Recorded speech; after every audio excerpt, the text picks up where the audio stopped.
Oke. Baik ya Ibu-Ibu, Bapak-Bapak sekalian. Kita mulai aja ya Mbak ya. Assalamualaikum warahmatullahi wabarakatuh. Warahmatullahi wabarakatuh. Apakah sudah terlihat nggak? Sudah lihat dok. Sudah terlihat dok. Ya. Sebentar. Oke. Saya sapa dulu ya. Assalamualaikum. Ulang lagi. Terima kasih Bapak Ibu yang sudah hadir di acara sharing tentang penyakit ginjal ini. Semoga bermanfaat ya. Pada kali ini saya akan memilih topik karena berhubungan dengan World Kidney Day, yaitu tentang fakta dan mitos seputar penyakit ginjal kronik. Mbak Asti, apa suara saya sudah jelas terdengar nggak? Terdengar dok. Terdengar jelas ya? dok. Oke. Jelas terdengar dok. Oke. Sedikit memberitahukan saja Bapak Ibu bahwa tanggal 11 Maret kemarin kita seluruh dunia memperingati Hari World Kidney Day, jadi Hari Ginjal Sedunia. Nah, kali ini topiknya adalah hidup berkualitas dengan penyakit ginjal kronik. Walaupun Bapak Ibu punya penyakit kronik atau saudara kita yang punya penyakit kronik, tapi bagaimana caranya kita mengupayakan supaya kita tetap hidup berkualitas. Nah, kenalkan saya Noli, saya adalah dokter yang bertugas di Rumah Sakit Mitra Keluarga Gading Serpong. Di sini saya ingin menekankan kenapa sih kita penting banget ya membicarakan tentang penyakit ginjal kronik. Nah, karena kalau kita lihat, ternyata kalau dibiarkan itu akan berbahaya dan mempunyai biaya tinggi. Nah, tapi sebetulnya kalau misalnya pasien datang lebih awal, itu bisa dicegah dan dihambat progresivitasnya. Sedikit mengenai apa itu mitos, fakta, saya akan sedikit memaparkan dulu ya tentang apa sih anatomi atau bagian-bagian dari ginjal. Nah, Bapak Ibu kita lihat di sini, ini adalah ginjal ya, kanan kiri ada dua. Ginjal adalah organ tubuh yang terletak di dekat bagian tengah punggung pada kedua sisi tulang belakang, ya, tepat di bawah tulang rusuk bagian belakang. Jadi mirip sama kacang ya Bu ya, Bapak Ibu ya, kacang merah ya. Lalu ureter ini yang ini nih, kanan kiri juga. Bagian dari sistem urinaria yang berbentuk menyerupai saluran pipa atau tabung. Ureter ini berfungsi untuk mengalirkan urin dari masing-masing ginjal untuk ditampung di kandung kemih. Jadi ini kandung kemih, kalau bahasa Inggrisnya bladder ya. Sedangkan uretra adalah saluran yang mengalirkan urin dari kandung kemih untuk kemudian dikeluarkan dari tubuh. Nah, ini kandung kemih kita ya, tempat bermuaranya urin. Kalau kita bedah atau kita belah ya Bu ya, ini ginjal kita, ternyata kalau dilihat itu ada sel-sel namanya nefron, satu sistem fungsional ginjal. Dan kita punya banyak sekali, kurang lebih ada 1 juta. Nah, ginjal ini, nefron-nefronnya sayangnya tidak berdegenerasi. Jadi kalau sudah rusak, maka dia akan tidak tumbuh lagi. Jadi semakin lama dia akan semakin berkurang kalau disertai dengan penyakit kronik. Apa aja fungsi ginjal yang kita ketahui? Banyak sekali sebetulnya. Makanya ginjal ini merupakan andalan ya. Ini kalau kita lihat ya superhero Bapak Ibu ya. Pertama, membuang sisa hasil metabolisme tubuh, misalnya urium, kreatinin, asam urat, kalium, dan seterusnya. Lalu membuang obat dari dalam tubuh. Jadi kebanyakan obat itu dikeluarkan sisa-sisanya melalui ginjal, walaupun sebagian ada yang melalui bilirubin atau hati ya. Lalu menjaga keseimbangan cairan, elektrolit, asam basa, dan mengatur tekanan darah. Memproduksi vitamin D untuk menjaga kesehatan tulang, juga membantu produksi sel darah merah yang kita sebut dengan eritropoietin. Bapak Ibu yang dicintai oleh rumah sakit kita ya, sebetulnya penyakit ginjal itu banyak sekali ya, nggak cuma penyakit ginjal kronik, tapi ada banyak, misalnya bawaan, ada penyakit ginjal polikistik, ureter ganda, infeksi, sistitis, dan seterusnya. Lalu ada batu itu bisa di ginjal, di ureter, kandung kemih atau buli-buli. Lalu ada tumor, ada penyakit autoimun, ada penyakit diabetes, hipertensi, dan seterusnya. Nah, tapi yang akan saya tekankan karena terlalu luas, mungkin yang sering ada di Indonesia adalah diabetes dan hipertensi. Nah, Bapak Ibu, kita harus bedakan apakah penyakit ginjal ini sistemnya akut, seperti yang tadi Dokter Iren bilang, atau kronik. Nah, bedanya apa? Kalau akut itu adalah penurunan fungsi ginjal yang baru terjadi atau mendadak. Biasanya sekitar 7 hari, lalu kalau diteruskan nanti akan di bawah 3 bulan. Tapi kalau sudah kronik, yaitu sudah lebih atau sama dengan 3 bulan, maka namanya berubah menjadi penyakit ginjal kronik atau kita sebut dengan PGK. Jadi kalau nanti saya bilang PGK berarti penyakit ginjal kronik ya, atau dalam bahasa Inggrisnya CKD, Chronic Kidney Disease. Nah, ini definisinya adalah kalau menurut KDIGO ya, menurut WHO yaitu penurunan fungsi ginjal dan atau kerusakan struktur ginjal yang terjadi selama 3 bulan atau lebih. Nah, sayangnya kalau kita lihat ya, awal-awal itu tidak bergejala, tapi lama-lama kalau sudah turun, fungsi ginjalnya baru ada gejalanya. Nah, kriteria PGK itu biasanya ya, kalau kita lihat apa aja sih penanda kerusakan ginjalnya, misalnya ada albumin di urin, namanya albumin urea atau protein. Jadi albumin adalah bagian dari protein. Lalu kelainan sedimen urin, ada gangguan elektrolit di tubulus ginjal akibat gangguan tubulus ginjal, misalnya ada pencitraan USG kelihatan, atau ada pernah riwayat transplantasi ginjal. Nah, yang namanya laju filtrasi glomerulus atau bahasa Inggrisnya GFR itu adalah kalau kira-kira sudah di bawah 60. Nah, ini adalah pembagian derajat ringan dan beratnya PGK ya. Kalau kita lihat di sini, kalau masih di atas 90, ini kita bilang kerusakannya normal atau masih ringan. Kalau yang ringan itu, yang lebih ringan lagi, yang agak ringan ya, 60 sampai 89. Kalau kerusakan ginjal sedang 30 sama 59, kalau berat itu 15 sampai 29, kalau gagal kita sebut penyakit ginjal tahap akhir ya Bu, itu di bawah 15%. Nah, ini kurang lebih ya menggambarkan stadium PGK. Jadi kalau 100% seperti ini, 60 kalau sudah stadium 3A ini udah mulai ada gangguan ya. Ini moderate to severe loss. Lalu kalau sudah stadium 3B juga semakin turun. Kalau 4 sudah harus, kalau 3B ini harusnya sudah dirujuk ke konsultan ginjal hipertensi. Lalu stadium 4 dan yang paling akhir ini kidney failure atau gagal ginjal yaitu di bawah 15%. Nah, ini kira-kira ya gambaran anatomi dari ginjal yang mengalami PGK dari mulai yang masih utuh sampai dia akhirnya menjadi kronik, mengecil sampai akhirnya mengecil, mengerucut ya. Ini namanya perkembangan dari PGK. Bagaimana sih kejadian PGK di Indonesia ya? Kira-kira menurut Pernefri atau Perhimpunan Nefrologi Indonesia itu kurang lebih ini. Kalau tahun 2006 aja sudah 12,5%, berarti kayaknya sekarang udah nambah ya, udah 10 tahun lebih. Sedangkan dari Riskesdas itu kurang lebih 3,8 per mil. Jadi kasihan ya, banyak 1 dari 10 orang di dunia ini sudah mengalami PGK.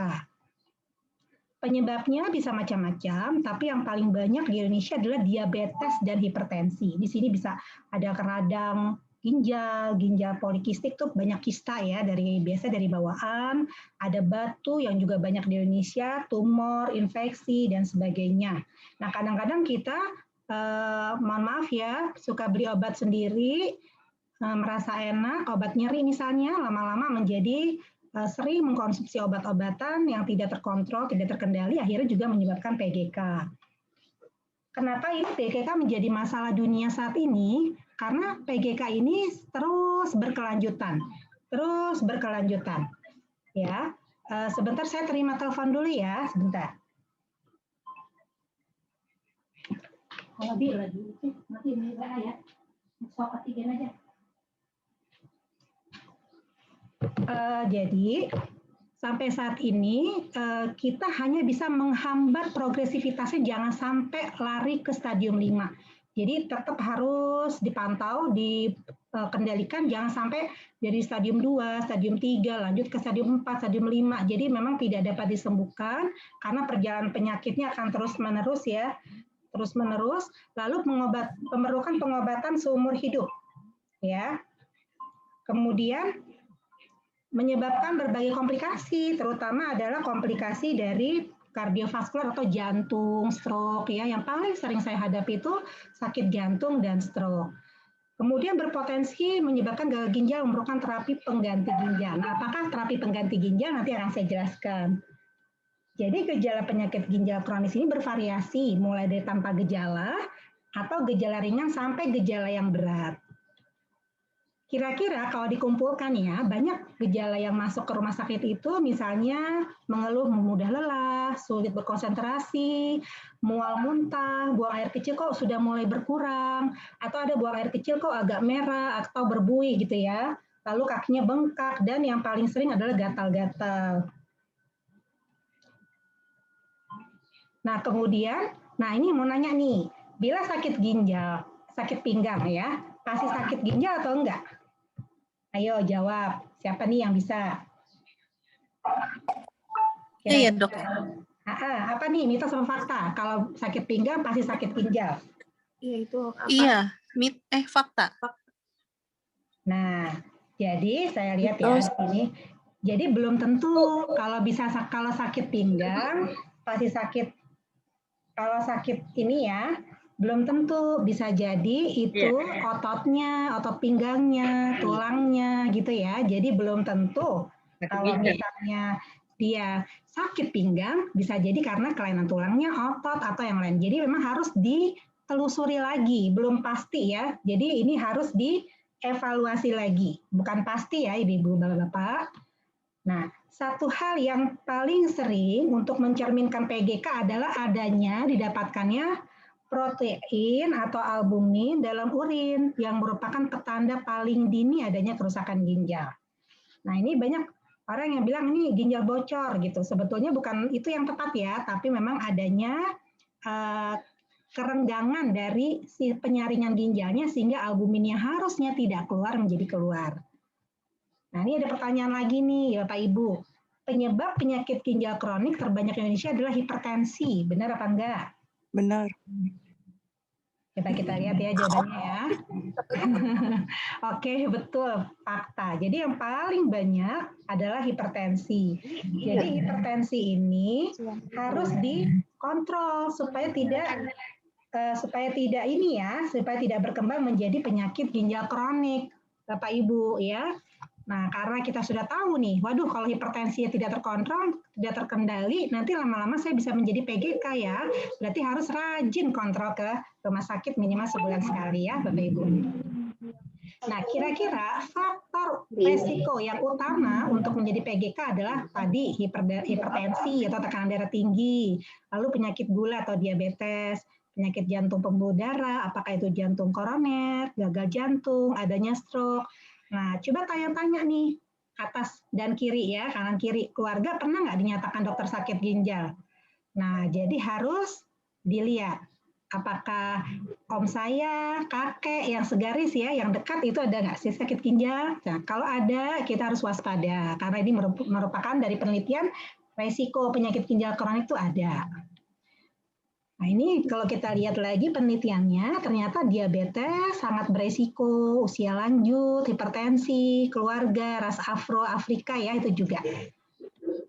Kemudian dari penelitian lain ada lagi nih 7 faktor risiko lain, yaitu tadi ya usia di atas 60, kegemukan, ayo mulai diukur nih Bapak Ibu, lingkar perutnya udah lebih dari 90 apa belum? Kalau wanita di atas 80, lalu yang pernah lahir prematur ya, prematur tanya sama orang tuanya, dulu prematur nggak sih, berat badannya lahir nggak? Kalau prematurnya cukup, tapi rata-rata sih biasanya berat badannya kurang ya. Lalu perokok, nah hati-hati ya, menggunakan obat yang sering untuk anti nyeri, misalnya apa ya, yang belakangnya kam-kam deh, piroxicam, meloxicam, apalagi itu banyak ya. Nah, kemudian ada infeksi saluran kemih yang berlangsung lama nggak? Lalu ada batu ginjal, sakit lupus atau imun lain, diabetes itu juga menyebabkan faktor risiko yang harus diwaspadai.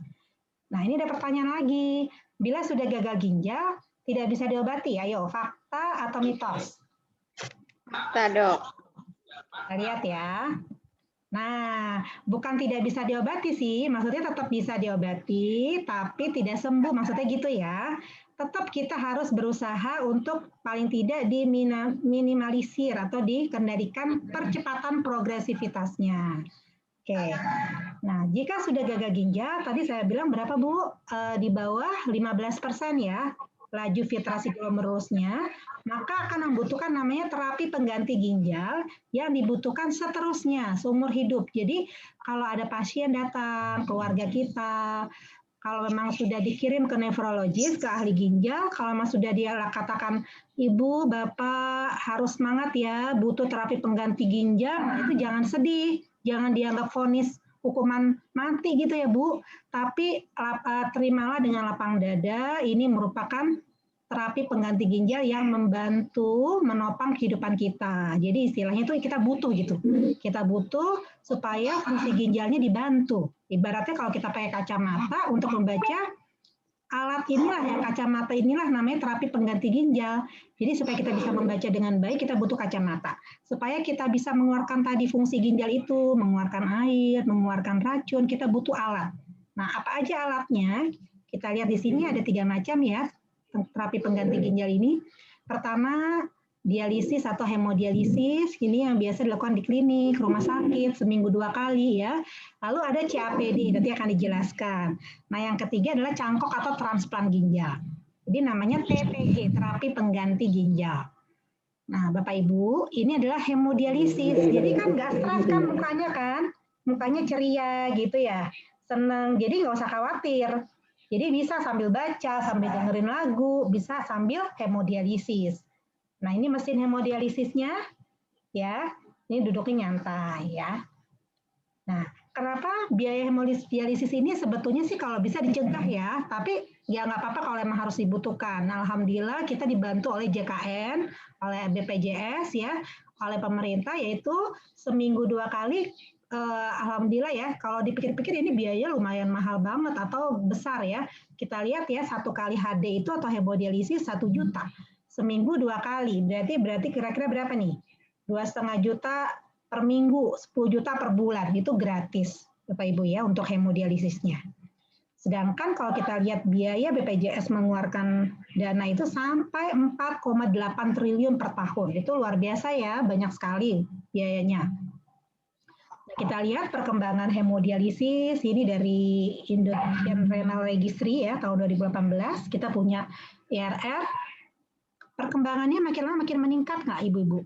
Ya Bapak Ibu ya, sampai sekarang aja sudah 13.200, 132.142 pasien aktif yang menjalani hemodialisis. Ya. Penyebab gagal ginjal atau yang melakukan hemodialisis ini yang paling banyak adalah hipertensi, ya, lalu diabetes. Nah ini nih ya, ini hipertensi. Nah, Bapak Ibu, kalau kita dianjurkan untuk hemodialisis, bagaimana menghubungkan darah kita dengan mesin, itu harus ada namanya akses vaskular. Akses vaskular itu adalah penghubung antara tubuh kita dengan mesin. Nah, ini ada 2 cara. Yang pertama yang cepat namanya CDL. Jadi ini ada selang yang dimasukkan ya. Ini ada warna merah, warna biru. Ini dimasukkan di sini di vena jugularis interna kanan ya, vena leher. Nah, bisa juga di pundak ya, bisa juga di paha, tapi pembuluh darah yang sering kita pakai adalah di sini. Kenapa di leher? Karena di leher ini adalah pembuluh darahnya paling besar, sehingga arus pengeluaran darah berliter-liter itu gampang dikeluarkan dari tubuh ke mesin. Jadi kalau kita lihat ya, 3 jam, 4 jam, 5 jam itu beredar pembuluh darahnya dari tubuh ke mesin, mesin ke tubuh, itu membutuhkan volume pembuluh darah yang lebar. Jadi nggak bisa lewat infus saja, tapi harus pembuluh darah yang besar. Nah, pembuluh darah yang besar ini adanya di leher. Jadi nanti nggak usah takut kalau Ibu nanti dianjurkan untuk Ibu pasang selang dulu ya sebelum hemodialisis, yaitu di sini, supaya nanti gampang menghubungkan antara tubuh kita dengan mesin. Nah, biasanya kita anjurkan kalau yang jangka pendek itu sekitar kurang lebih 3 bulan sampai 4 bulan, sampai menunggu yang ini. Nah, yang ini nih, ini yang alami, yang dilakukan di tubuh kita sendiri. Jadi arteri dan venanya yang di lengan ini, di pangkal di ujung ini ya, dekat ibu jari ini, dioperasi, namanya operasi AV fistulation atau Simino. Kalau di atas AV fistulation, kalau di bawah namanya Simino. Jadi ini untuk menghubungkan arteri dan vena supaya nanti kalau ada penusukan itu tempatnya sudah ada gitu jalurnya, sehingga nanti yang di sini bisa dicabut Bapak Ibu. Yang sadel di selang ini bisa dicabut kalau sudah yang di lengannya itu tadi sudah matang, sudah kurang lebih 3 bulan lah pematangannya ya, sudah bisa digunakan kurang lebih 3 atau 4 kali, maka yang di leher itu bisa dilepas CDL-nya ya. Nah, bisa juga sih kalau misalnya sudah stadium 4, kita anjurkan pasiennya untuk operasi dulu. Ini CDL AV fistulation ini bisa dipersiapkan jauh hari sebelum hemodialisis. Misalnya 6 bulan kurang lebih ya, 6 bulan sebelum hemodialisis itu kita anjurkan untuk melakukan operasi Simino ini. Nah, ini dia ya. Ini operasinya kurang lebih seperti ini gambarannya. Nah, lalu cara yang kedua Bapak Ibu yaitu peritoneal dialisis. Jadi kita lihat di sini ya, ada perutnya ya. Nah, ini namanya kateter Tenkov yang dipasang permanen di dalam perut kita. Ya. Nah, jadi ini nanti ada tali pinggang khusus nih untuk pasien CAPD. Ya, jadi nanti kalau misalnya digunakan, baru dikeluarkan. Nah, jadi seperti mirip kayak infus ya Bapak Ibu, kayak infus, tapi di rumah, di ruang kerja, di kantor itu boleh. Nah, ini namanya CAPD atau peritoneal dialisis. Jadi kita melakukan operasi dulu, lalu 2 minggu setelah penyembuhan operasi bisa digunakan ya. Nah, kira-kira gambarannya seperti ini. Jadi ini di perut kita nih ada pembuluh darah peritoneum. Dialah yang sebagai ginjal buatannya, ininya pembuluh darahnya yang menyaring sisa-sisa metabolisme ya, mengeluarkan air. Lalu ada kantong cairan yang kurang lebih 2 liter ya, cairan bersih yang dimasukkan ke dalam kateter ini, lalu nanti 30 menit kemudian ditunggu ya. Nah, nanti pergantiannya bisa 3 kali atau 4 kali, tergantung kebutuhan ya. Nah, nanti kita pasang, lalu 30 menit kita tunggu, nanti 6 jam atau 8 jam kita keluarkan ya. Nah, bentuknya seperti urin nanti gambarannya ya. Ini namanya CAPD. Bisa juga kalau di luar negeri ada juga yang sistemnya tuh di rumah, ada mesin. Jadi kalau tidur malam tuh dipasang sehingga nanti pagi-pagi udah kelar. Nah, jadi tuh ini lebih canggih lagi ya. Jadi dia CAPD-nya cuma sekali pada saat tidur. Ini kalau di luar negeri. Di kita masih jarang ya, Bapak Ibu masih belum. Nah, singkatan CAPD ini adalah Continuous Ambulatory Peritoneal Dialysis. Jadi menggunakan membran di dalam rongga perut sebagai pengganti fungsi ginjal. Jadi mengeluarkan cairan, sisa metabolisme, ya. Kenapa dia bisa dibersihkan? Karena ada perbedaan konsentrasi cairan yang dimasukkan sehingga terjadi dialisis, terjadi perubahan perpindahan konsentrasi cairan, ya. Nah, itu pergantiannya bisa 3 atau 4 kali sehari, tergantung kebutuhan.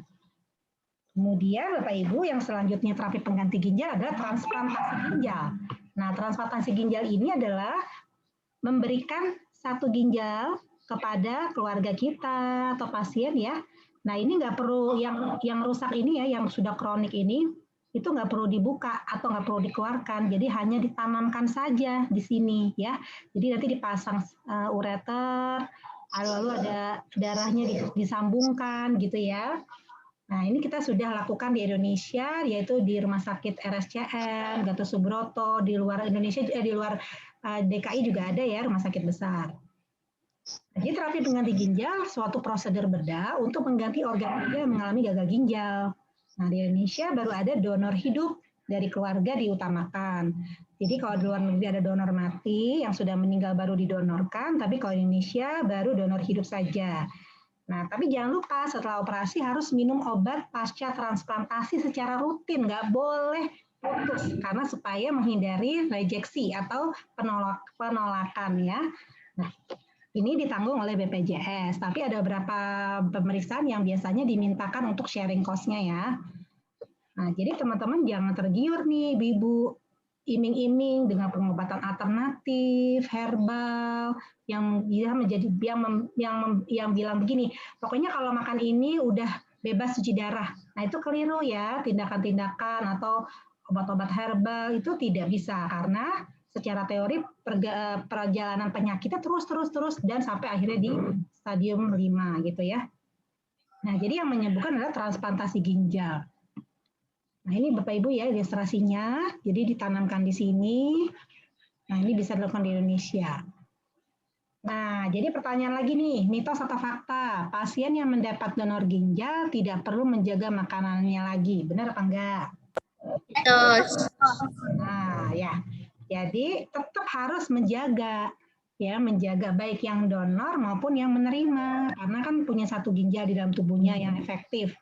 Ya, tetap dijaga, jangan makan sembarangan, makan obat sembarangan ya, dan seterusnya. Nah, kira-kira apa ya hubungan CAPD, HD, transplantasi?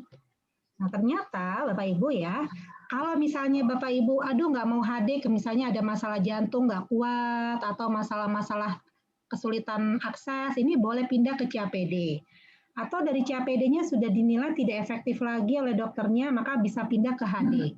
Atau bisa juga, kalau ada donor di keluarga, saya mau dilakukan operasi transplant, kalau membutuhkan bisa juga dari HD, dari CAPD ke transplantasi.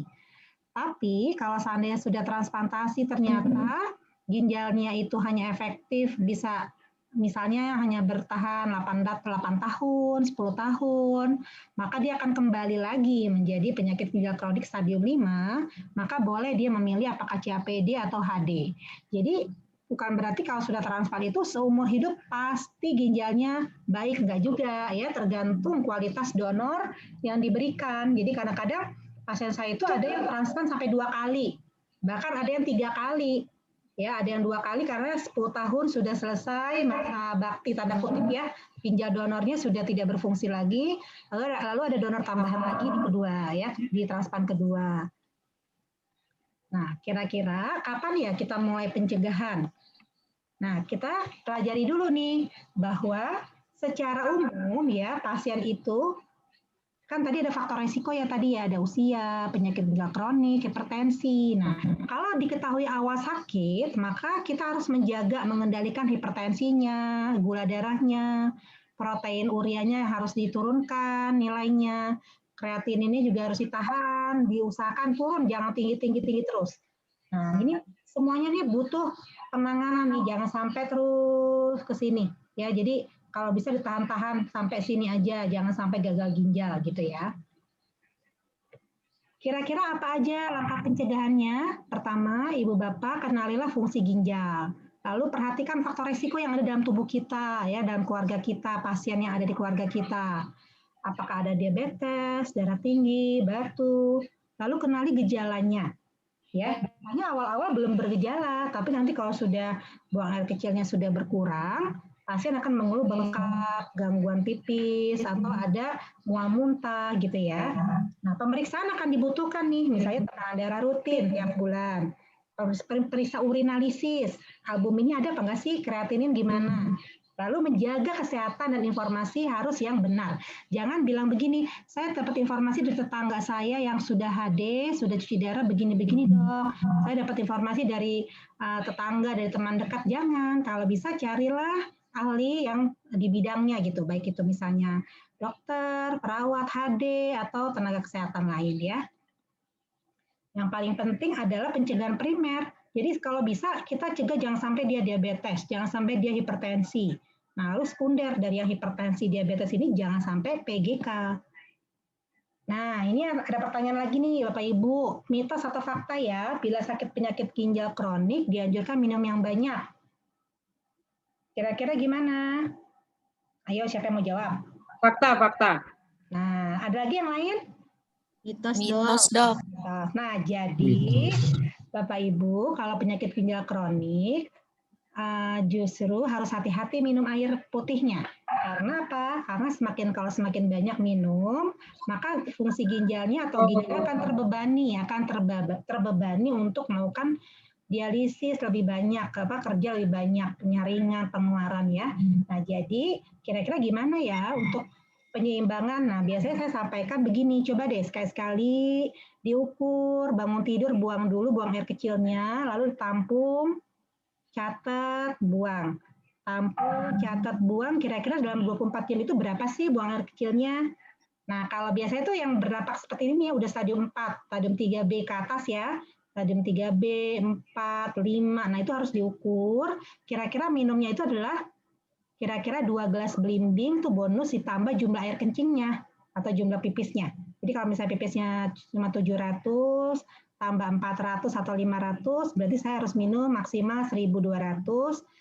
Itu semuanya ya, udah termasuk jus, sudah termasuk air putih, minum air obat gitu ya, untuk minum obat itu total, bukan air putih 1,2 liter, tapi nanti ada tambahan-tambahan, bukan air putih bukan, tapi seluruh total cairan yang diminum adalah jumlah buang air kecil tambah 2 gelas belimbing atau tambah 500 lah kurang lebih.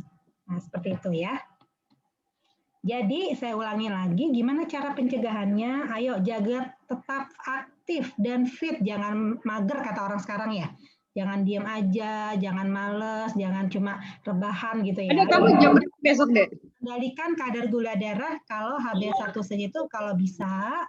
Nah ini apa sih HbA1c? HbA1c adalah pemeriksaan laboratorium untuk mengetahui ikatan gula darah dengan hemoglobin pasien. Target kita kalau bisa 7% atau di bawahnya. Ya, kalau jadi nanti coba deh, kalau ibu ada diabetes, tanya sama dokternya, dokter HbA1c saya berapa ya? Bisa nggak dicek di sini? Nah, alhamdulillah di Mitra Keluarga bisa loh Bapak Ibu pakai BPJS ya, luar biasa ya Mitra Keluarga ya. Jadi ini ada nih. Nah, bisa datang ke poli ginjal atau poli dalam ya untuk memeriksakan HbA1c-nya.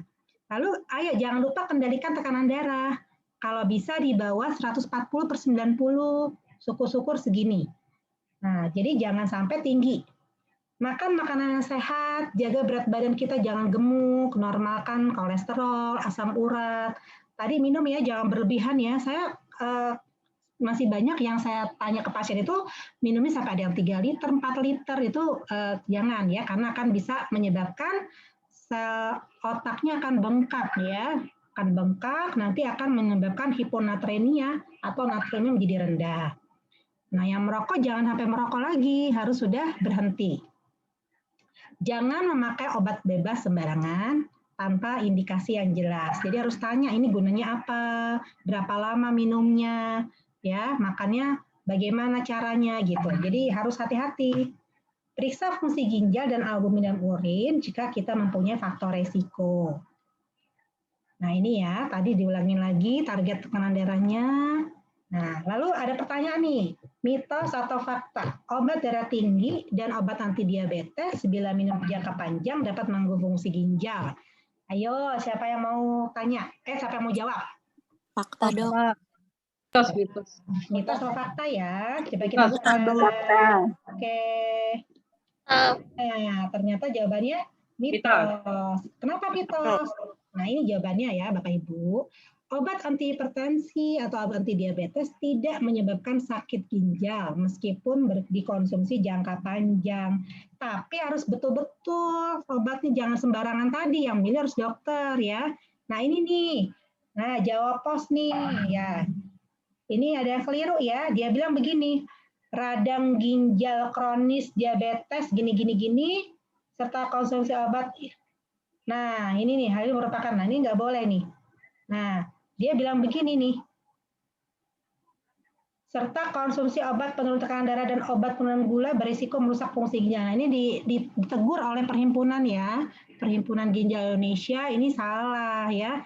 Orang hati-hati, kalau bukan ahlinya jangan dipercayai ya. Kalau udah begini nih tanya sama dokternya deh, yang rutin datang ya. Jadi kalau kita mau tanya, kalau di luar negeri kita pakainya KDIGO, Kidney Disease Improving Global Outcomes, atau Pernefri, Perhimpunan Nefrologi Indonesia. Itu ada websitenya Bapak Ibu ya. Jadi jangan tanya sama yang tidak pada tempatnya ya.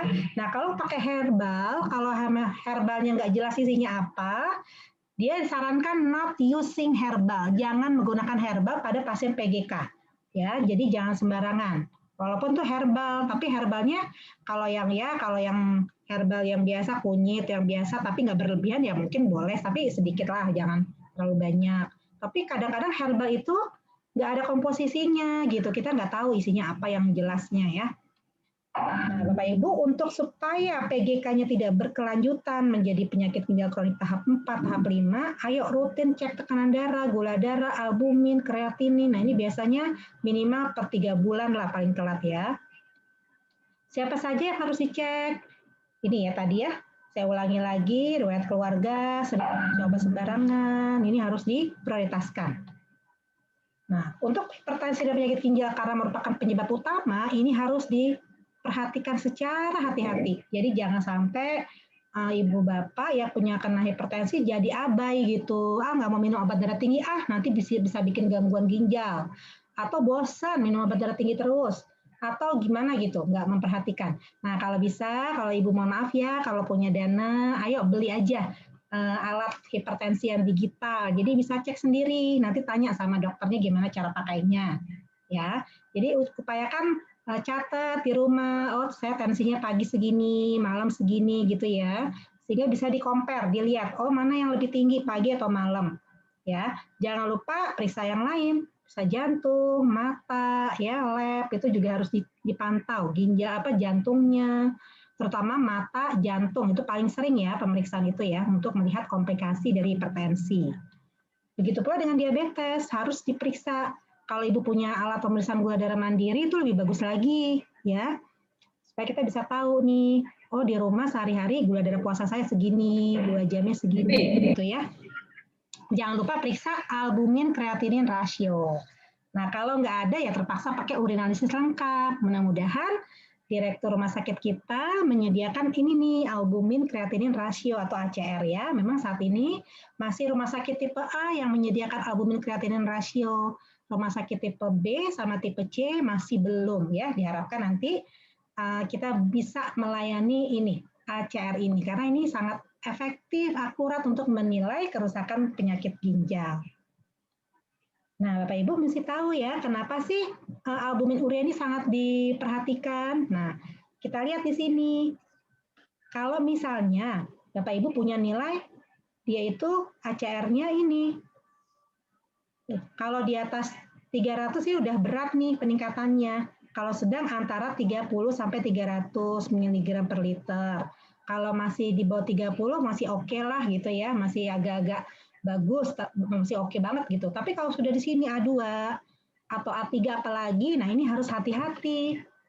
Jangan makan protein tinggi-tinggi. Jadi saran saya kalau PGK itu minum makan proteinnya antara 0,6 sampai 0,8 gram per kilogram berat badan. Nah, nanti gimana teknisnya? Tanyakan dengan dokternya, konsul ke bagian gizi, kita buat rencana menu ya, rencana makan, atau bisa minum susu yang sudah misalnya seperti Nefrisol ya, yang dari Kalbe itu bisa sudah diatur komposisinya sehingga yang belum HD bisa minum susu tapi rendah protein. Jadi jangan minum susu sembarangan ya Bu, karena susu yang di pasaran itu kalau nggak diatur itu proteinnya sangat tinggi. Justru kalau PGK proteinnya jangan tinggi-tinggi. Tapi kalau yang lain kayak karbohidrat, sayur itu masih boleh ya seperti biasa. Nah jadi bagaimana nih? Ayo hidup sehat, konsumsi obatnya jangan nggak boleh berhenti, harus minum teratur. Kalau sudah minum obat diabetes, darah tinggi rutin, jangan sampai berhenti, jangan sampai kelupaan, harus ada alarm, harus ada yang ngingetin di keluarga. Nah, hidup sehat nih Bapak Ibu ya, tidur cukup, minimal tuh 6 sampai 6-7 jam lah kalau malam ya. Nanti kalau kurang dibalas dengan tidur siang nggak apa-apa. Minum yang cukup. Nah ini, selalu berpikir positif, makan diet seimbang ya. Jangan konsumsi obat sembarangan, medical check up, tidak merokok, alkohol, narkoba, olahraga teratur. Nah, untuk kalori kita, kalau biasanya kalau laki-laki itu 2.500, kalau perempuan 2.000. Hitungnya gimana sih? Nah, biasanya gini, kalau laki-laki itu 30 kalori kali berat badan, kalau perempuan 25 kilokalori kali berat badan. Itu kebutuhan makanan kita hari, lalu dipecah dalam waktu dipecah di berbagai momen ya, makan pagi, siang, malam, snack pagi, snack sore. Nah itu jadi semuanya totalnya sekitar segini. Nah Bapak Ibu bisa lihat nih kalau kita makan fast food ya, kita lihat ya kalorinya gede-gede loh. Tuh satu burger aja bisa 900 ya. Apalagi kalau pakai keju, pakai daging. Nah, ini harus dihitung kalau ibu-ibu punya PGK ya. Nah, idealnya makan seperti ini. Jadi kayak orang Sunda zaman dulu ya Bu ya, orang-orang yang orang tua kita zaman dulu yang belum ada, sekarang ini kan banyak fast food ya. Dulu tuh banyak alaminya gitu. Ya, ini makan sayurnya sampai sebegini. Nah, karbohidratnya gini kurang lebih ya. Jadi proteinnya hanya sedikit. Olahraga jangan lupa kalau bisa 3 kali per minggu, selang-seling ya. Minimal 15 Assalamualaikum, Pak. Iya, Pak. 30 ya. Kalau yang udah kuat bisa sampai 1 Gimana Pak, udah di ini ya? Aduh, mohon maaf Pak, kemarin itu karena kena Tolong moderator di-unmute dulu pesertanya. Ya, ibu-ibu di-unmute dulu ya. Oke, terima kasih. Nah, jadi olahraga itu penting banget untuk melancarkan peredaran darah di otot-otot kita. Jadi jangan diam aja, harus banyak aktif ya. Nah, kira-kira makanya Bapak Ibu hati-hati ya kalau kita makan ini nih. Nah, makan coklat-coklat apa yang diabetes ya. Ternyata untuk makan ini nih, Deker apa, mohon maaf ya, merek dagangnya saya sebut harusnya nggak usah ya. Ternyata harus membakar 49 menit. Ya, kalau berenang segini. Kalau minum ini nih, tuh Bu, banyak banget 139 kalori sama aja 23 menit bersepeda. Nah, jadi mikir-mikir dulu ya kalau makan snack yang banyak kalorinya, kira-kira diimbangi dengan olahraga apa enggak sih? Gitu. Nah, ini kalau 3 potong pizza itu bisa 540 kalori. Nah, ini kira-kira ya jogging, padahal cuma minum begini aja ya. Nah, jadi jangan sampai gula itu menumpuk, tidak kita bakar. Nah, Bapak Ibu, ayo rajinlah membaca label makanan. Ya, kita lihat di sini nih contohnya. Snickers bar itu 250 kalori. Lalu kita lihat kandungannya, oh ada 27 gram gula. Oh, ada 7 sendok makan gula nih berarti. Wah, berarti banyak juga ya. Kalau yang diabetes harus hati-hati. Sedangkan kita hanya disuruh mengkonsumsi garam itu misalnya cuma 5-6 gram per hari atau setengah sendok teh. Nah, kita lihat kadar natriumnya di sini. Ya. Kadang-kadang pasien hipertensi itu makan apa ya? Keripik, biskuit, kecap itu nilai natriumnya tinggi padahal dia udah rajin kurangi garam nih dalam masakan, tapi kenapa masih tinggi ya? Nah, mungkin snack-snacknya atau makanannya itu banyak mengandung natrium tanpa disadari. Bagaimana dengan minuman? Kalau bisa, bagusnya air putih, jus yang segar ya, tanpa gula, itu lebih baik. Nah, jadi jangan terlalu banyak. Ini 2 liter ini kalau masih stadium awal ya, tapi kalau sudah stadium 4, itu lihat deh urinnya. Kalau bisa juga jangan merokok, karena merokok ini aduh banyak banget deh resiko terkena kanker paru, penyakit jantung, stroke, ginjal juga gagal ginjal dari merokok juga banyak ya. Kulit cepat menua, ada lagi yang nggak enak itu apa? Tidak bisa tidak ada gairah seksualnya kan malah menurunkan harmonisasi rumah tangga ya Bapak Ibu ya. Kasihan juga kalau nanti penghirupnya ada anak-anak, ada istrinya. Nah, jadi sebaiknya jangan merokok lagi. Nah, bagaimana hidup sehat? Tadi saya sudah jelaskan, makan makanan bergizi seimbang, olahraga, jemur matahari misalnya ya, antara jam 8 sampai jam 10 atau jam 11 jam 10, cukup 20 menit. Tapi tetap pakai yang wajar, tetap pakai masker, karena pakai sunblock, mungkin di bagian tubuh lain ya, punggung, tangan itu boleh. Tidur cukup, jangan begadang, berpikir stres, jangan berpikir yang aneh-aneh, hindari stres ya. Vaksinasi COVID boleh ya Bapak Ibu pada PGK dan pasien hemodialisis, tapi yang stabil, bukan yang sedang serangan akut, bukan yang sedang demam, bukan yang sedang serangan jantung. Nah, kalau semuanya tidak ada masalah serangan-serangan akut tadi, boleh dilakukan vaksinasi COVID-19.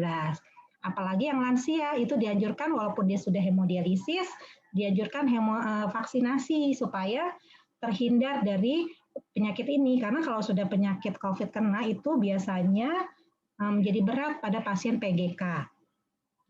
Nah, kalau Bapak Ibu ada dana, silakan hepatitis B juga divaksin untuk mencegah penularan hepatitis B, influenza tiap tahun, ada tipes ya. Nah, nanti bisa bertanya sama dokternya.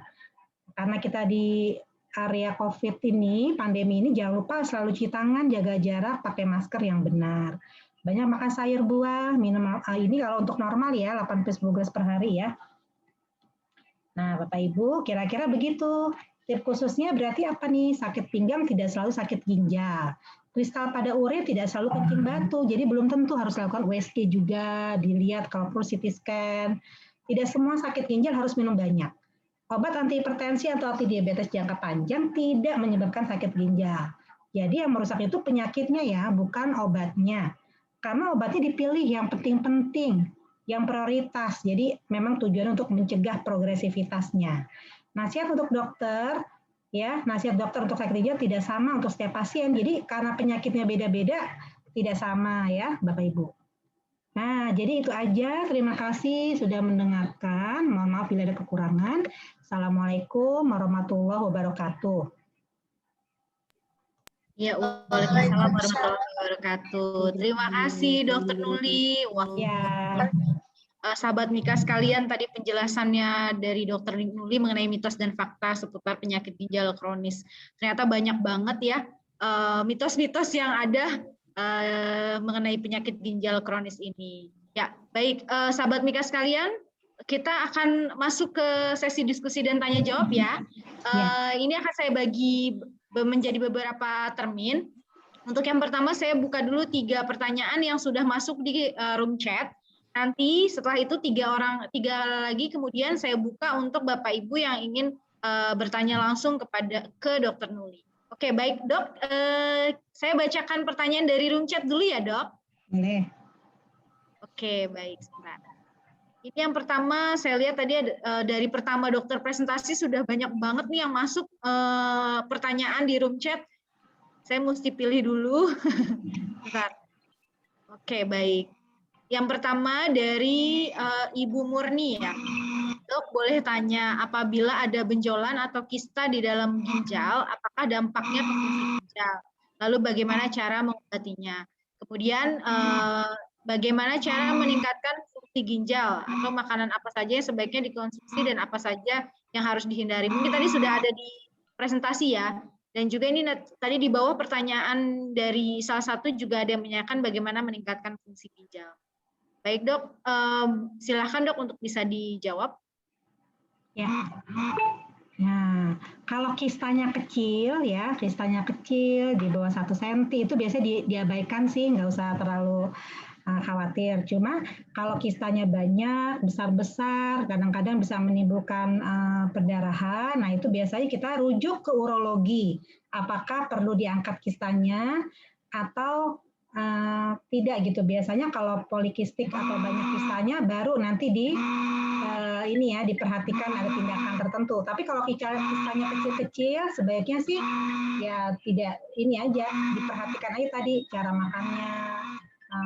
Yang lain misalnya ada faktor risiko lain misalnya hipertensinya, diabetesnya itu dipantau selain ada kistanya. Itu tadi ya. Jadi masalah kista itu memang harus dilihat dulu nih kistanya cuma satu-satu atau banyak di USG dulu. Nah, ini untuk tiap orang berbeda-beda ya. Nanti bisa ditanyakan lagi mungkin Mbak ya kalau misalnya apakah kistanya perlu atau tindakan, baru nanti kita rujuk ke urologi gitu ya. Nah, tadi untuk makan ya. Untuk ya, Dok, bagaimana meningkatkan sebetulnya untuk meningkatkan fungsi ginjal itu pertama atasi dulu faktor risiko atau penyakit yang mendasarinya. Kalau pasien diabetes berarti harus atasi gulanya. Kalau darah tinggi atasi hipertensinya, kolesterolnya, asam urat semua harus dikontrol. Lalu hidup sehat yang tadi, yang 8 pencegahan tadi ya. Ya, jadi makannya harus kembali ke alam, banyak sayur buah, antioksidan, olahraga, tidur yang cukup, berpikir positif, itulah kunci-kunci dari yang cara jitu nggak ada cara lain. Cara jitunya cuma itu aja, hidup sehat seperti umumnya. Jadi banyak makan sayur buah, hindari protein yang terlalu tinggi. Apa sih protein yang terlalu tinggi? Misalnya daging merah, ya, misalnya daging apa lagi ya, daging sapi, daging kerbau, misalnya daging kambing itu kan tinggi ya, tinggi sekali proteinnya. Keju, susu, nah itu protein tinggi. Jadi kalau misalnya tergantung stadiumnya, kalau stadiumnya sudah stadium 3B ke atas, 3B, 4, dan 5, sebaiknya nilai proteinnya 0,6 sampai 0,8 gram per kilogram berat badan. Jadi jangan terlalu berlebihan. Tapi kalau karbohidrat boleh kentang, ubi, apalagi ya, roti gandum itu boleh-boleh aja sesuai dengan tadi perhitungan tadi. Kalau laki-laki sekitar 2.500, perempuan sekitar 2.000 ya. Nah, sayur nggak usah takut, sayur apa aja, sayur hijau, itu boleh gitu ya. Nah, kemudian apalagi? Misalnya apalagi ya yang meningkatkan kesehatan olahraga, itu nomor 1 juga. Penting sekali, anggap aja kita mau meeting dengan bos, harus dijadwalkan gitu ya. Kira-kira itu tadi pertanyaan yang kedua apa ya? Ya, itu tadi dok, bagaimana meningkatkan fungsi ginjal itu. Nah ya, cuma itu aja. Tip jitunya cuma itu aja, Mbak. Baik, terima kasih dok. Jadi Bu Murni udah jelas ya, pokoknya dari jawaban dari dokter Nuli tadi, ya intinya kita harus hidup seimbang ya dok ya, hidup sehat seimbang ya dok ya, untuk menjaga fungsi ginjal kita tetap baik. Oke, baik. Oh ya, sebagai informasi tambahan juga sahabat Mika, kami akan memilih 3 penanya terbaik yang akan nanti diumumkan sebelum door prize ya. Jadi yang mau bertanya silahkan, masih kami tunggu. Ya, baik, selanjutnya kita ke pertanyaan kedua dok, yang dari room chat. Assalamualaikum dok, saya mau tanya, tahun 2015 saya terkena batu saluran kemih, lalu saya ESWL. Apakah ada kemungkinan di kemudian hari bisa jadi penyakit ginjal dok? Apakah menjadi sakit turunan juga? Karena papa saya juga dulu punya penyakit ginjal. Terima kasih dok. Silakan dok. Nah, penyakit ginjal orang tuanya tahu nggak apa jenisnya? Misalnya apa penyakit kista, polikistik, atau penyakit ginjal kronik yang harus hemodialisis. Nah itu semakin severe atau semakin berat penyakit ginjalnya, berarti sebagai anak-anaknya sebaiknya datang ke rumah sakit untuk medical check up. Kalau perlu di USG juga, ya. Nah, tadi apa tadi Mbak yang pertanyaan tadi terkait orang tua? Terkait keluarga tadi? Suaranya Mbak di-unmute dulu. Sorry, iya dok. Jadi Ibu Aira ini sudah ESWL di tahun 2015 karena batu saluran kemih. Ya. Jadi apakah kemungkinan bisa ke penyakit ginjal dok? Ya. Kalau untuk orang tuanya tadi karena orang tua papahnya punya penyakit ginjal, apakah bisa istilahnya bisa menurunkan gitu dok? Jadi kalau ada batu, memang harusnya batunya itu diambil lalu dievaluasi batunya itu jenis apa ya. Jadi boleh cek di lab apakah batu asam urat, batu oksalat, batu kalsium, sehingga nanti bisa dikonsultasikan ke bagian gizi untuk mencegah terbentuknya batu di kemudian hari. Karena kadang-kadang secara genetik atau secara gaya hidup itu berulang, suka timbul lagi, ada lagi gitu ya. Jadi bagusnya tuh dikaji ini batunya apa, lalu dietnya itu diusahakan tidak menimbulkan batu lagi. Nah, kalau misalnya dia ternyata loss ya, batunya muncul lagi dan tidak dilakukan evakuasi atau tidak ada penanganan yang baik, maka bisa jadi penyakit ginjal kronik. Jadi karena batu itu bisa ibaratnya itu jadi benda asing ya di ginjal itu sehingga menyebabkan peradangan di sekitar batu. Lama-lama sel-sel ginjalnya akan mati dan akhirnya jadi berkurang fungsi ginjalnya. Nah, untuk keluarga yang tadi dikatakan ada penyakit ginjal kronik ya, memang anak-anaknya sebaiknya diperiksakan juga. Ya, memang ada sih sekian persen ya merupakan genetik, tapi kalau dari gaya hidupnya baik, pencegahannya bagus, semoga tidak menjadi penyakit ginjal kronik yang tadi stadium 3B, 4, dan 5 ya untuk anak-anaknya gitu. Mungkin itu Mbak. Oke, baik. Ya, bisa jelas ya Ibu Aira ya? Iya, terima kasih dok. Ya, baik. Sama-sama. Oke dok, satu lagi dok dari room chat. Ini mungkin pertanyaan dari seorang dokter ya dok ya, atas nama Dokter Megawati. Ingin bertanya, jadi beliau ada kasus anak 5 tahun dengan ginjal GGK. Awalnya hanya mual, tidak mau makan, sampai tidak sadar. Setelah dicek, ternyata uremia sehingga langsung dicuci darah. Yang ditanyakan, kenapa anak-anak sudah kena uremia dan bagaimana patofiziologinya? Apakah obatnya hanya cuci darah atau ada yang lain? Ini pasiennya sudah cuci darah sampai 9 kali. Mohon sarannya dok. Ya, terima kasih Dokter Mega atas pertanyaannya. Jadi pada pasien anak yang paling sering itu adalah kelainan bawaan ya, mungkin kekurangan enzim, kekurangan mutasi sehingga tidak sempurna proses dialisisnya di dalam tubuh. Jadi ada gangguan apakah autoimun atau penyakit bawaan yang lain sehingga akhirnya terjadi kegagalan dalam sistem dialisis. Nah, pasien ini sering saya temukan waktu saya belajar di RSCM ya, Bapak Ibu ya. Itu luar biasa, umur 5 tahun, 3 tahun, ada yang sudah dialisis.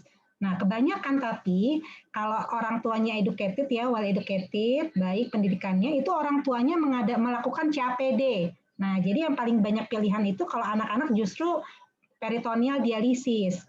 Nah, tapi kalau misalnya kesulitan, jauh dan tidak memungkinkan, kita anjurkan dialisis atau hemodialisis ya. Nah, nanti ke depannya kalau dia sudah remaja, kalau dia bisa pindah ke peritoneal dialisis juga boleh, atau mau dilakukan transplant juga boleh. Nah, sekarang trennya itu ya, orang tuanya memberikan donor ginjal, saking sayangnya kepada anak itu boleh orang tuanya, ibu atau bapaknya memberikan donor kepada anaknya ya untuk transplantasi ginjal. Atau bisa juga dia melakukan CAPD ketika dia remaja, sudah mahasiswa, itu bisa. Nah, jadi memang idealnya kan dulu sebelum dilakukan penentuan ini harus terapi pengganti ginjal kan biasanya dokter anak suka biopsi ginjal ya, dilihat tuh kelainannya di mana. Nah, baru patofisiologi akan jelas. Oh, ternyata dia autoimun, dia sindrom nefrotik yang parah, atau mungkin dia ada penyakit polikistik yang berat gitu ya, kelainan bawaan atau mungkin penyakit-penyakit bawaan yang diturunkan secara genetik sehingga sudah terjadi kegagalan dalam dialisis. Jadi gitu Dokter Mega ya, kurang lebih ya. Jadi nanti datang aja ke nefrologis anak, nanti akan dikonsultasikan bagaimana terapi pengganti ginjal untuk di kemudian hari. Kalau dia mampu transplant atau dia CAPD, kalau dia nggak mau HD bisa pindah ke CAPD. Mungkin itu Mbak. Baik, gimana Dokter Mega, sudah cukup jelas ya jawaban dari Dokter Anuli tadi ya? Oke, baik. Oke Dok, kita buka termin kedua. Untuk yang mau bertanya secara langsung, silahkan Bapak Ibu, sahabat Mika sekalian, apakah ada? Silahkan yang sudah mendengar Ibu atas nama Ibu Teh Yuliati, silahkan Bu. Langsung pertanyaannya ke Dokter Nuli, silahkan. Saya mau bertanya seputar pencernaan tapi ke ginjal nggak Bapak?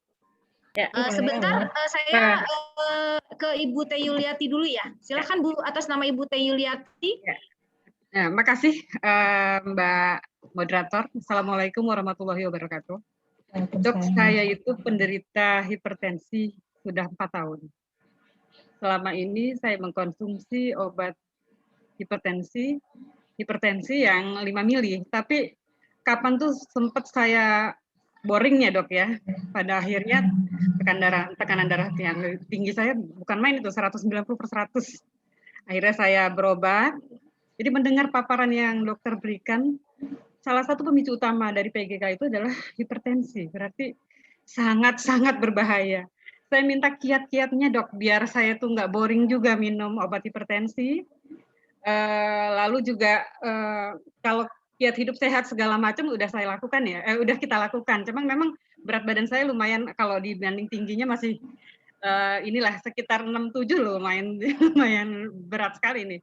Ya saya minta kiat-kiatnya Bu Dok, biar jangan sampai hipertensi saya itu membuat saya nanti terkena PGK. Ngeri sekali kelihatannya penyakitnya. Terima kasih Dokter. Terima kasih. Ya, dengan baik, Bu siapa tadi? Dengan Bu siapa? Dengan Ibu Tati Yuliati, Bu. Bu Tati ya. Salam kenal ya. Bu Tati. Assalamualaikum. Bu Tati, jadi pertama kiat-kiat dari saya, ayo minum obatnya anggap aja itu tahu tempe ya. Jadi itu obat jangan dibebani. Anggapnya kita kalau makan nasi sama tempe nggak bosan kan Bu ya. Jadi anggap aja itu obat Ramipril. Apa namanya nama obatnya yang 5 mili itu amlodipin ya? Atau amlodipin. Amlodipin. Anggap aja itu pendamping nasi. Jadi kayak tahu tempe yang kita sangat favoritkan gitu ya. Nah, jadi kalau emang minumnya biasanya kita anjurkan malam sih minumnya ya sebelum tidur. Malam. Nah, jadi itu kenapa malam supaya pagi-pagi itu serangan fajar, serangan stroke di pagi hari itu bisa kita kontrol kalau minum amlodipin misalnya di malam hari ya. Nah, kadang-kadang kita membutuhkan 2 obat darah tinggi untuk mencegah supaya nggak loncat-loncat. Jadi kita usahakan darah tingginya itu stabil, jangan ada pagi yang rendah tapi malam tinggi. Atau malam tinggi, pagi rendah. Jadi variabilitas itu harus ditahan. Harus benar-benar smooth, semuanya itu di bawah 140/90 targetnya. Oke. Saran saya, selain yang kedua, yang pertama harus minum obat rutin, anggap aja itu tahu tempe kita. Jadi ingat, dialaramin. Oh iya ingat nih, kalau perlu tulis di pintu kamar, apa di dinding kamar, minum obat gitu ya. Pakai love, tanda love ya Bu, minum obat tanda love gitu ya. Yang kedua, kalau Ibu bisa ada dana, ada tabungan, belilah digital. Ya tensi digital, nanti tensinya itu 3 kali berturut-turut, selang 1 atau 2 menit istirahat. Posisi duduk di atas meja, tegak lurus, kaki jangan harus menapak, jangan menjuntai ya, supaya tegak lurus, jantung sejajar dengan tangan kita, kanan atau kiri. Lalu nanti ajarin sama yang kita toko tensinya itu, minta tolong ajarin cara pakainya. Nah, setelah 3 kali perhitungan, lalu dirata-ratakan, atas, tambah atas, bagi 3. Yang bawah atau diastolik, tambah bagi 3, lalu itulah rata-rata kita. Jadi jangan cuma sekali saja, tapi kalau bisa berulang-ulang. Karena biasanya pertama kan agak tinggi, nah nanti mungkin dengan 3 kali dia akan tahu rata-ratanya. Tapi kalau bisa sebelum tensinya diukur, usahakan 5 menit sampai 10 menit istirahat dulu, jangan langsung makan. Nah biasanya tuh yang paling sering tuh yang biasa naik habis beraktivitas, makan, apalagi bapak-bapak suka merokok dulu atau kopi dulu, nah itu bisa tinggi. Jadi nanti false positif atau tidak akurat. Nah, kemudian selain tensinya diukur di rumah punya buku diary tentang hipertensinya. Misal kalau pagi bangun tidur, habis sholat subuh atau sebelum bangun sholat subuh, saya tensinya berapa sih gitu. Terus nanti mau tidur diulang lagi dengan hal yang sama.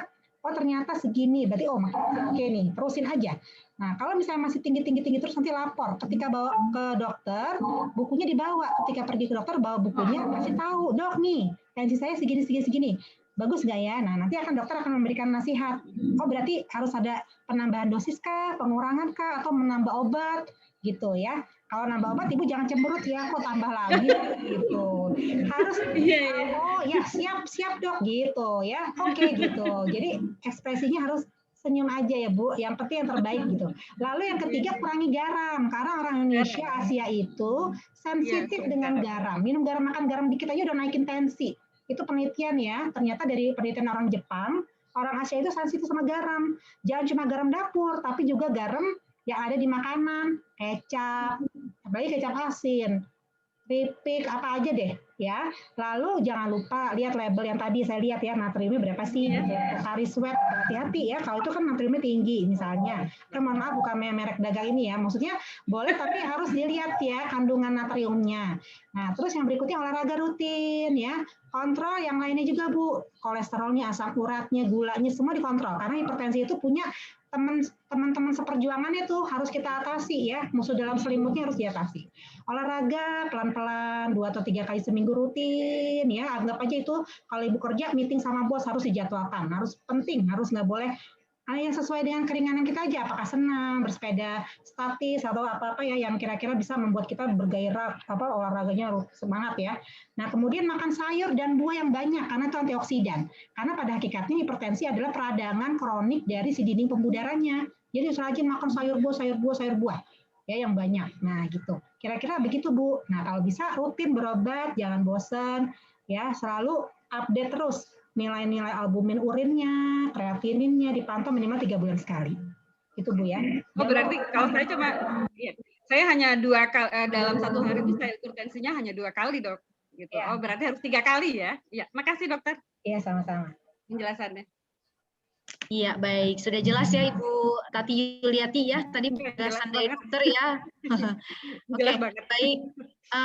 Kita satu pertanyaan lagi dari yang langsung, ini sudah ada yang angkat tangan kepada Bapak Ihsan Ansori. Saya ke Bapak dulu ya, tadi sudah ibu-ibu semua, sekarang ke Bapak. Bapak Ihsan ingin bertanya, silakan. Bapak Ihsan? Ya, halo dok.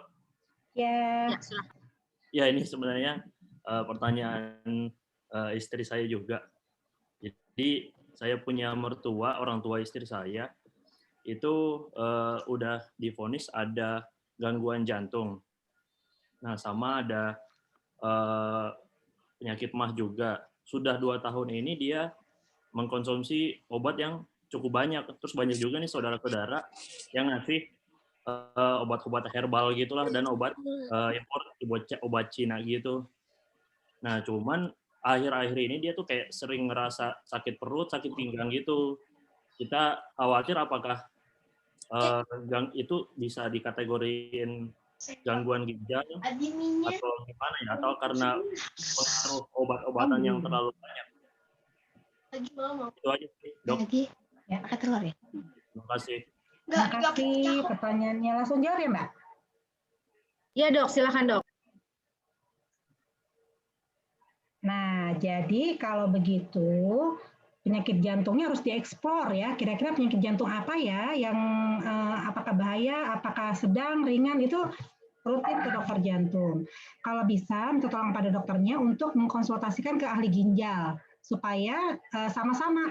Jadi jangan bosan ya, aduh ke rumah sakit lagi, ke poliklinik lain lagi gitu ya. Anggap aja tuh rumah sakit mitra tuh rumah kedua Bapak Ibu. Jadi kalau disuruh minta tolong sama dokternya, Ibu ke bagian nefrologis ya, atau ke ahli ginjal. Ibu nanti ke dokter jantung ya, Ibu nanti ke dokter mata ya. Anggap aja tuh kamar-kamar rumah kita ya Bu. Jadi nggak usah, aduh rumah sakit lagi, pandemi lagi. Kalau memang itu penting nggak apa-apa. Yang penting pakai masker, jaga jarak, 3M-nya dijaga. Nah, kalau memang tadi sakit jantung, berarti harus ketahui dulu sakit jantung koroner kah, gagal jantung kah, karena semuanya beresiko terhadap penyakit ginjal kronik. Jadi sebaiknya dicek tuh tadi albumin urinnya, kreatininnya, semua dicek. Ya, jangan sampai tanpa sadari udah stadium 3B, stadium 4, stadium 5, karena resikonya besar. Yang tadi saya katakan penyakit jantung bisa menyebabkan penyakit ginjal kronik.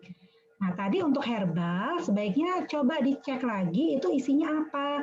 Kalau bisa jangan deh, karena obat dari dokter jantung aja udah oke banget ya, kayaknya udah banyak. Apalagi ntar tambah lagi dari ginjal, dari dokter yang lain. Sebaiknya herbal, apalagi mohon maaf ya, yang nggak jelas isinya apa, sebaiknya di stop saja. Kita pilih yang prioritas betul, yang betul-betul digunakan, yang sangat dibutuhkan oleh pasien. Oke, seperti itu Mbak. Ya. Oke, baik. Gimana Pak Isan? Sudah jelas ya? Ya, jelas Dok. Makasih. Ya, baik. Terima kasih. Oke, satu pertanyaan lagi ya, sahabat Mika sekalian, yang langsung kita ke Ibu Siska. Silakan Ibu Siska. Saya lihat sudah ini angkat tangan. Pagi Dok. Saya mau nanya, apa efek jangka panjang dari seorang pendonor ginjal? Dan bagaimana caranya si pendonor, apa yang harus dilakukan bagi si pendonor setelah dia mendonorkan ginjalnya, misalnya pola makannya atau gimana? Thank you Dok. Terima kasih, pertanyaannya bagus sekali ya. Jadi untuk yang saya salut banget sama orang yang mendonorkan ginjalnya, itu luar biasa amal solehnya ya, kebaikan hatinya tuh luar biasa banget ya. Nah, setelah itu bagaimana? Setelah itu jangan lupa kontrol ya, paling tidak 3 bulan sekali, 6 bulan sekali, setahun sekali boleh. Nah, jadi sebetulnya sama aja dengan gaya hidup sehat tadi. Jadi makan makanan antioksidan tinggi, sayur, buah, kurangi protein yang terlalu tinggi, goreng-gorengan. Kan kita sekarang kuliner mulu ya kerjaannya, apalagi pandemi ya. Makan aja, ntar jangan-jangan nanti Ramadan jadi berat badan jadi naik ya. Semua ada sop duren, ada ini, ada itu.